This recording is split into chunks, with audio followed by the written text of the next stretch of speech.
Today we're going to take a look at the door tile type. So we'll go through it, we'll look at some of the basic features of it, how you can use it, what you can do with it. So let's go ahead and go to our, actually I'm going to change to gray here just so it's a little bit darker for us on the screen.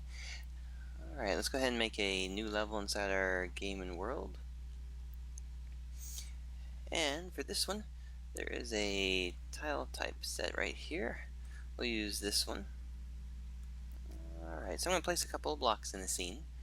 And then we'll place a door, and then let's grab up our character. And let's place in a camera for him.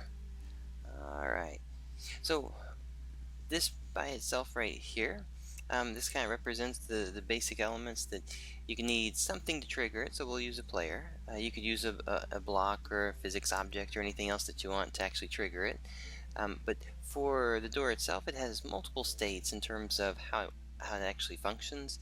It has a static door which stays in place and animates. It has a moving door which plays an animation but also moves. And then it has two sets of keys. You have keys that you exported out with the door, which come up with it.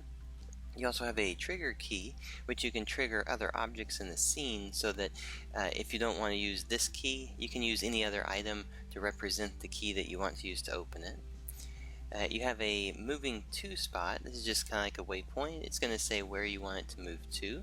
If you do a move to, you create a mover door.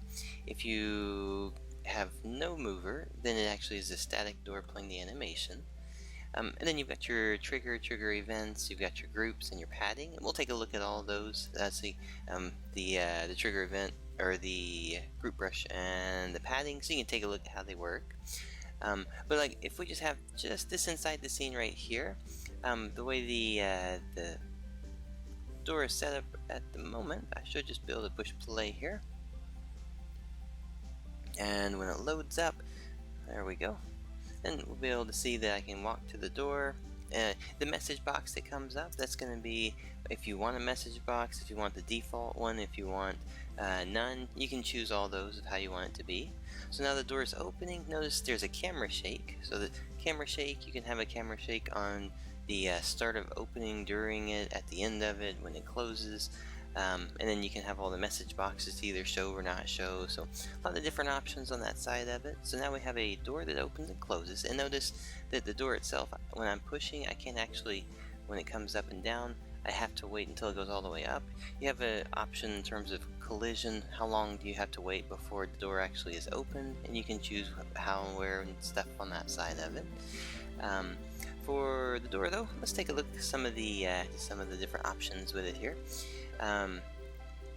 If we go into the mover brush, if I go up here and I click on that one, I'm going to say I want the door to move up to this point. And we'll try to stick with just about 5+ minutes or so for these. So if I go to here and I say now I want the door to move up, now the door is going to move up. The default for it I think is set for 3 seconds. So now the door is open, now the door is closing, and then once it gets down to the bottom it goes back to the start. So now you have a couple of different ways in terms of animation and in terms of what you want the door to actually do with it. Now it's not actually checking for under me though, so notice like when I'm inside of it, it can kind of look like there's an issue with it. It's just that what we want to do is actually make the door a little bit smarter. So what we can do with it is if we go to the door, there's a little padding option right here. The padding is actually so that the door is aware of things going around it.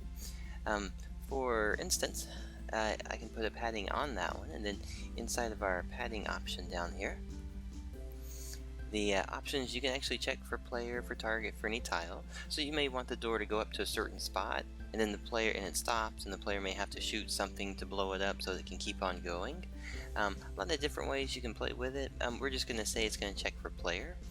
And then for the movement, let's just take a quick look at the movement here. For the door moving, opening, and closing, there's an open time and close time.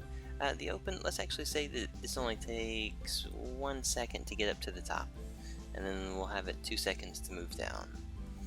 That way it'll look like it goes a little bit faster when it goes while it moves up to that one point.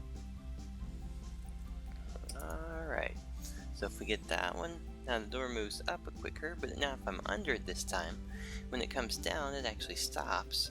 So it looks like it's waiting for me, and then when I move away, it just continues going down for it. Alright. So let's take a look at just a couple more little pieces, and then we'll call this one finished off. Alright, so what if, let's just do a little bit of a fun little gameplay scenario here. What if I was to make something like this?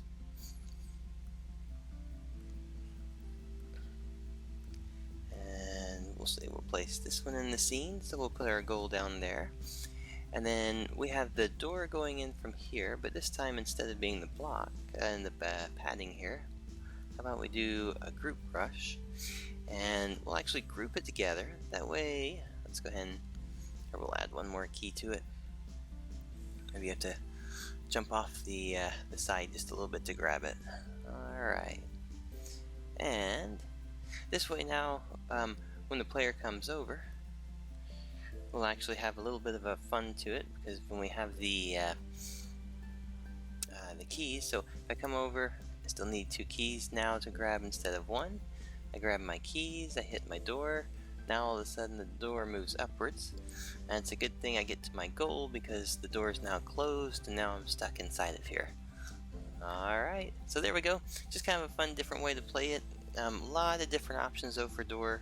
Alright, so that's what we got for today. Have a great day. Thanks.